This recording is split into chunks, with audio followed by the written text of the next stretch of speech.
we're feeling the pressure. We're coming off of the worst weather we've seen since moving to France with all the rain and the flooding.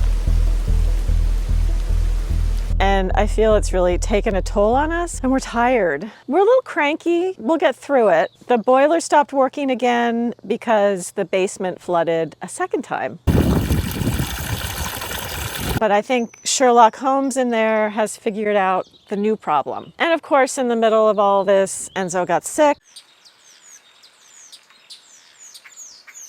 Plus, we have the massive kitchen renovation ahead of us. But I can't tell you how happy I am to actually see the sun, and it's just such an incredible feeling. We have a new season arriving, a bumblebee. That's the first bumblebee of the season.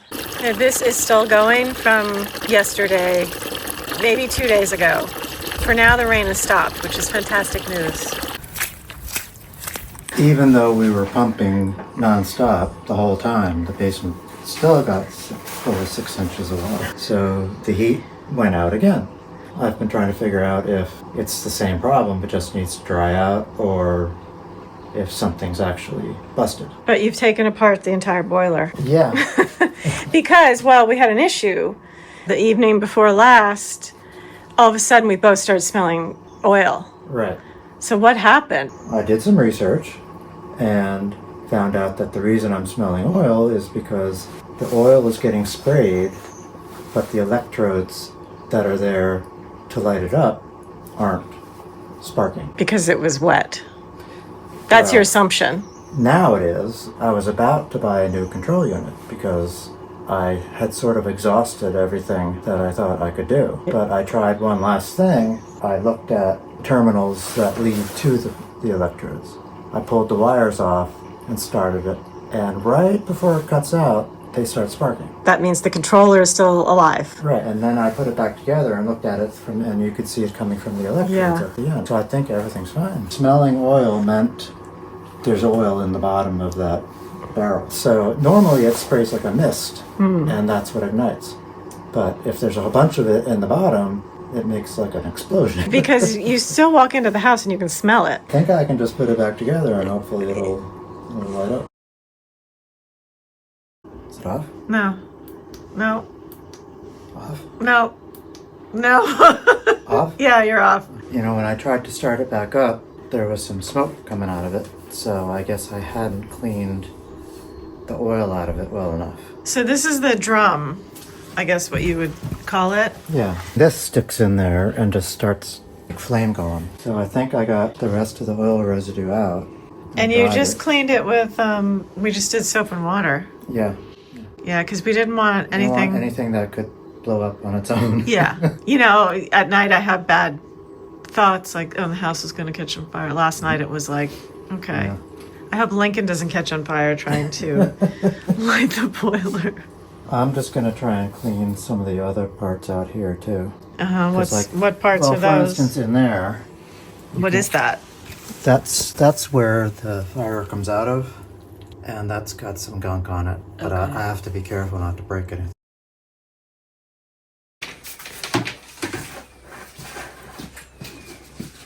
After cleaning everything, the boiler would start running but then shut itself off. Lincoln suspected it was cycling down because the flue might be blocked, causing too much back pressure. I'm stuck at the same point. How big is a flue? I mean, is it literally that size, what we're looking at here? About that. So it's not a huge space. There could have been a nest or soot just from all the rain. So much rain came down that I thought maybe the soot detached from the sides and made its own blockage. Because that's what the chimney sweep told me. Remember when it was all piled up down here? He said, yeah, that's from when the stuff gets wet. It starts to come off. So that's another reason to get chimney caps. Oh yeah, definitely. That would solve a few problems. That's probably going to be thousands just to get it done. Yeah. I know.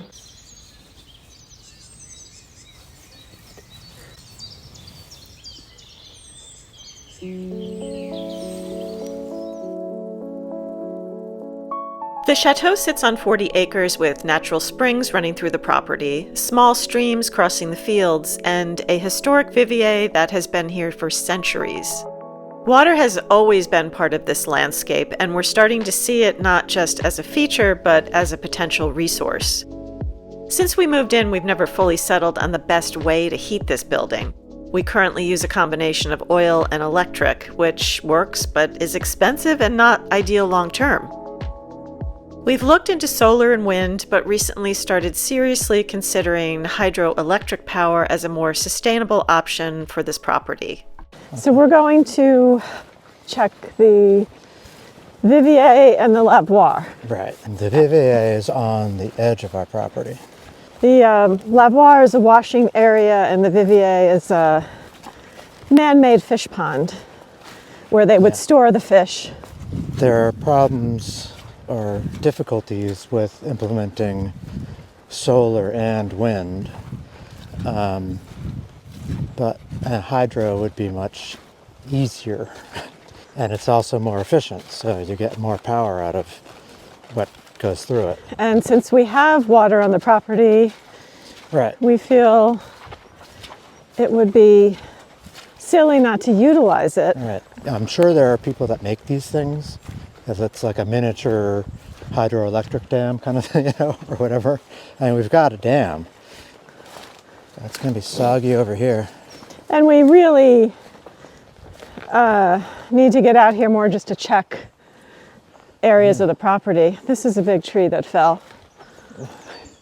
Yeah, there are big trees all over that have fallen. Yeah, but you can see how saturated Oh yeah. this is. This is the lower part of the property, on this end at least.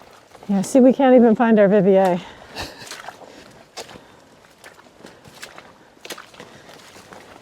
We often get lost on our property. It's getting louder. Yeah, I can hear it. It's also good to come out here and make sure nobody's like Living here in a tent. Can't I always worry about that. I was convinced there was somebody living behind our garden shed. Because you kept finding the back Because door I kept finding the back door open, but I realized it was you. Forgetting You weren't to close it. closing it properly. I even set up a security camera, and of course I didn't find anything. It was just Lincoln. Should have brought the chainsaw. Yeah.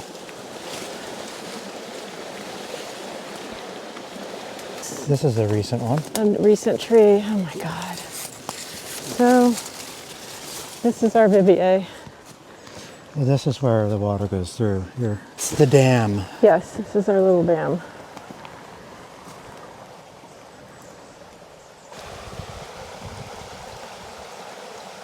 All this property around here belonged to the château originally, and when they split it up, they left a section for the château, and I'm sure they left it so the water was theirs. In France, and probably every place, if there's water on your property, you don't own it. You can't divert it. Well, yeah, people do that. But I'm saying diverting it to the point where your end is dried up. People that work their land don't waste any of it. So they're going to clear basically up to the edge of their property. Anything uncleared is basically ours. Yeah, all the mess. See how nicely that other parcel is over there? You know, over here. That's. I think that's been used for horses grazing. Yeah. Well, with the water here, it's like if you've got a river on your property, you own the riverbank and the riverbed, but you don't own the water. Right. The water is everyone's. Yeah. You're allowed to use it, but you're not allowed to dam it up and take all of it. But if you have a spring on your property where the water's actually starting, there isn't a river leading to it. It just comes out of the ground. And we have a couple of those. That's yours. You can keep it all if you want. So I have one and you have one. Yeah, one for his and hers. His and hers springs. But there's one over on the other side that seems like a high point that we might be able to reroute it toward the lavoir. I mean, it can be done here, certainly, but this is a good distance from the house. Last year, they were doing a survey of wetlands in the whole area, and they consider us to have wetlands here. But the woman said that, they know about this, and there are other ones around, too, that are man-made. And she said, we'd just rather have it not be there, you could take it apart. you know. Why is that? Interferes It's with unnatural. It's sort of like a beaver dam, you know. It's unnaturally. it interferes with the ecosystem. Yeah, I mean, the water still goes through, so you know, it's pretty, you know, a lot of the same. But they certainly wouldn't approve a new one, you know. But it's interesting, you know, you just think, how the heck did they build this? So this is probably from the 17th century then. Probably. Yeah. And I mean, these walls here, they look like earth, but those are stone. It would have originally been clear around us. Yeah. It's just nature takes its course, and here we are.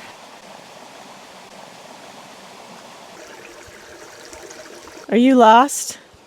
Well, I know generally where we are.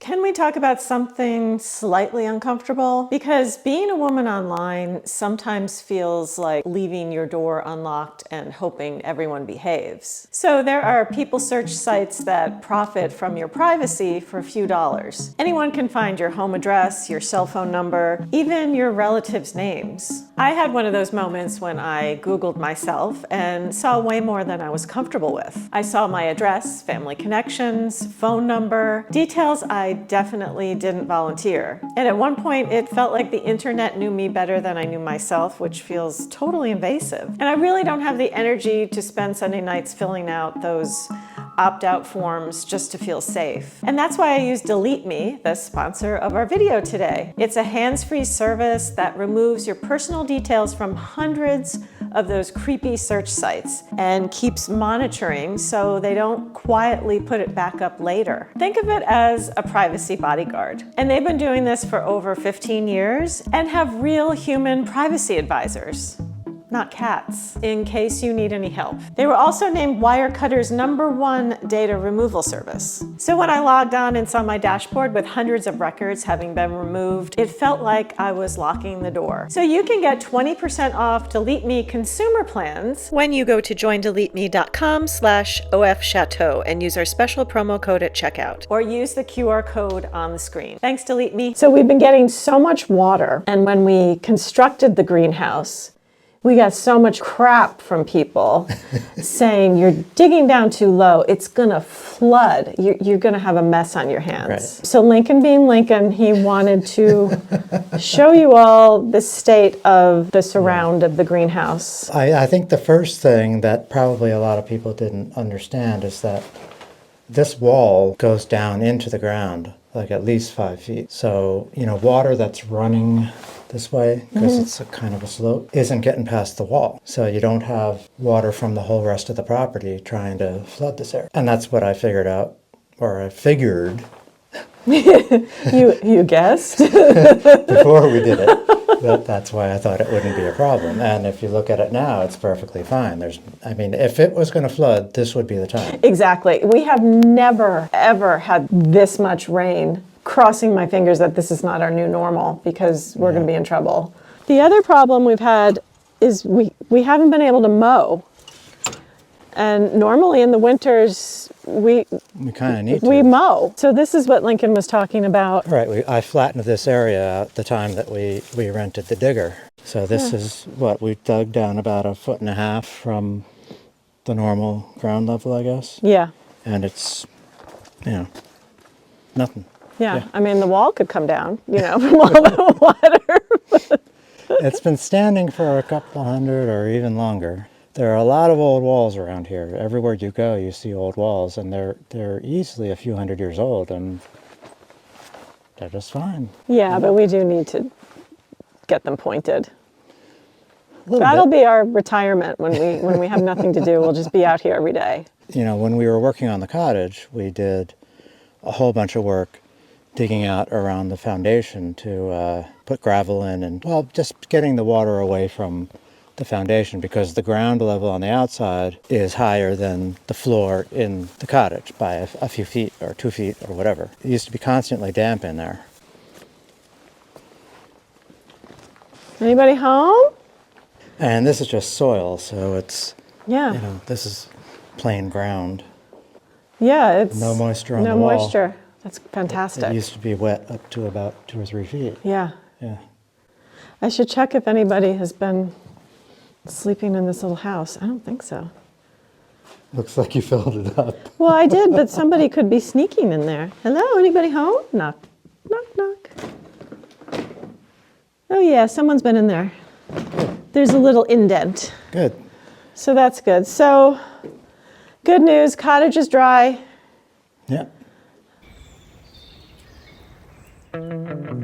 While our daughters have been away, we've been so focused on all this stuff that's been happening, we've resorted to eating like a couple of bachelors.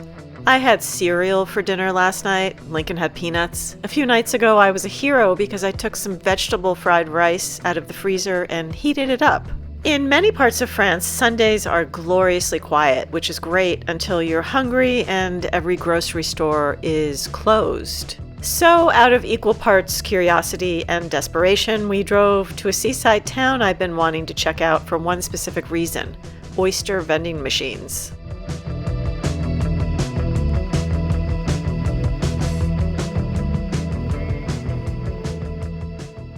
The size Those are medium. is 24.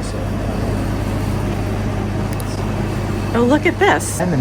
Look, it includes a lemon. It's already there for you if you want to go down to the beach and eat it. So we could get 18 oysters, medium, for €11. That's a really great deal because you're right here at the source. Yeah.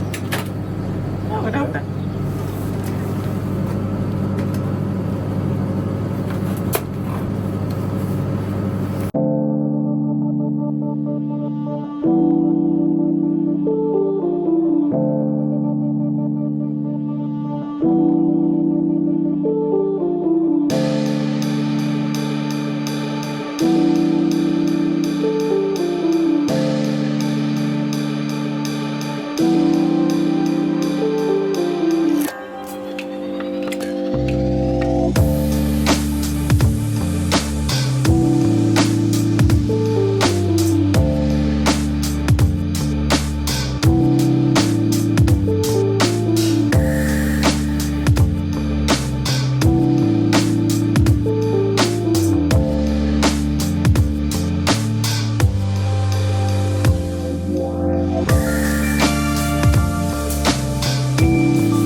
Ascend Château.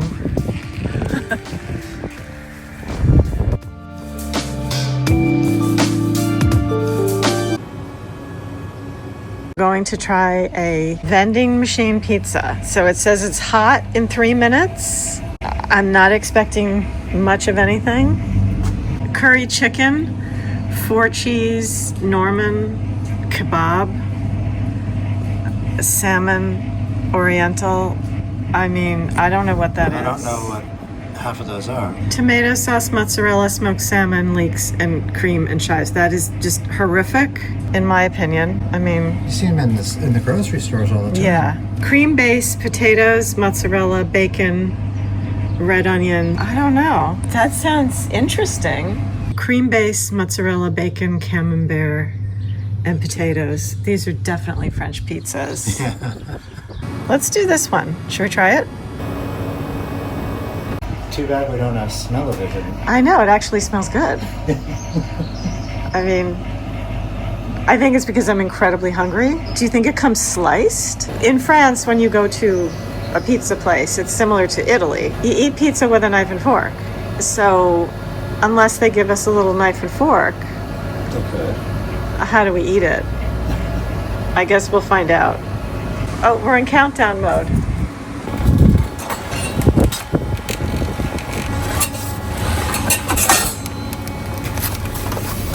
Okay. Oh, That doesn't look so bad. that actually, and it is not cut. How are we supposed to eat that? Guess you just tear it apart. Oh my goodness, it looks really good. I'm upset. I was really hoping to eat this in the car. We have an hour car ride home.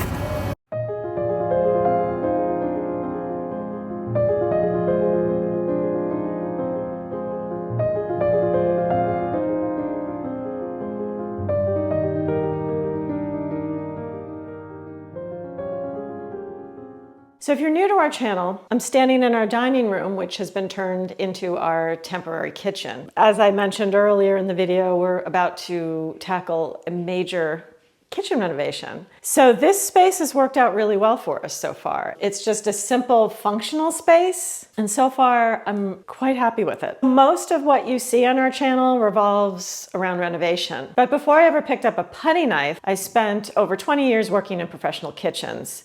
So the renovation stuff is new to me, the cooking isn't. Sometimes I'll sneak bits of cooking into our videos along the way. And I realize not all of you are here for a steak au poivre tutorial. So instead of cramming it in somewhere, I'm going to start making separate cooking videos. And I'll be adding one cooking episode each month, which is just cooking. So when a video pops up, you'll know it's one of our kitchen episodes. I'll be cooking seasonal recipes, some inspired by what's actually growing in our walled garden. And I thought I could throw in some practical techniques, my favorite kitchen gear, and I thought we could occasionally step out to highlight local food producers and take a few day trips. And I'm really looking forward to doing some cooking since cereal isn't cutting it anymore. So please make sure to let me know in the comments what kind of cooking videos you'd like to see. And don't forget to subscribe and turn on your notifications. That way you won't miss an episode. All right, let's get back to the oysters.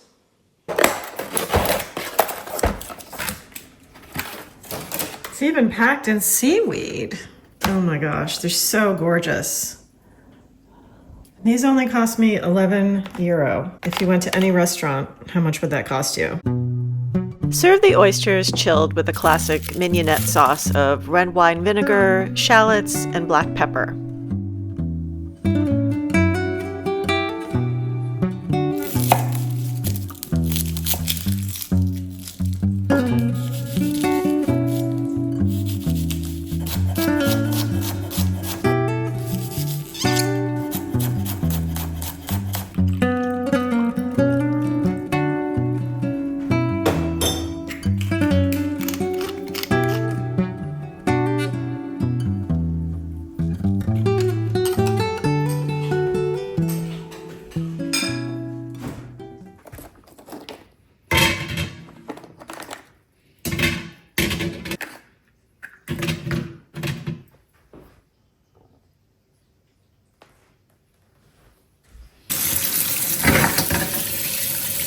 These look really clean.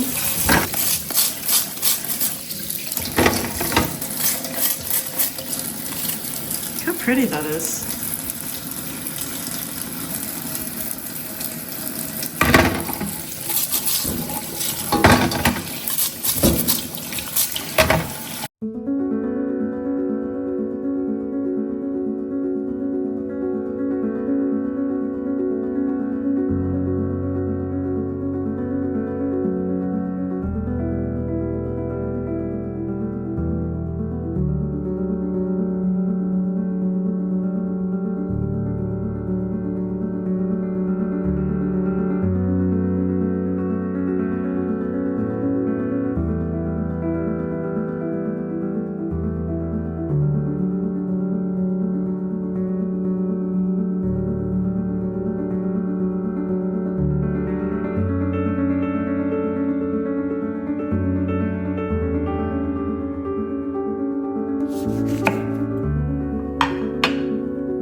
So these are some of the freshest oysters I've ever shucked. They are amazing. I want to try one. Those are so good. Lincoln doesn't eat oysters. Seriously? People aren't supposed to know you get on the counters. You're so good. For 20% off Delete Me, check out our link in the video description. Thanks for watching. If you've enjoyed this video, don't forget to subscribe, and if you have something to say, leave us a comment.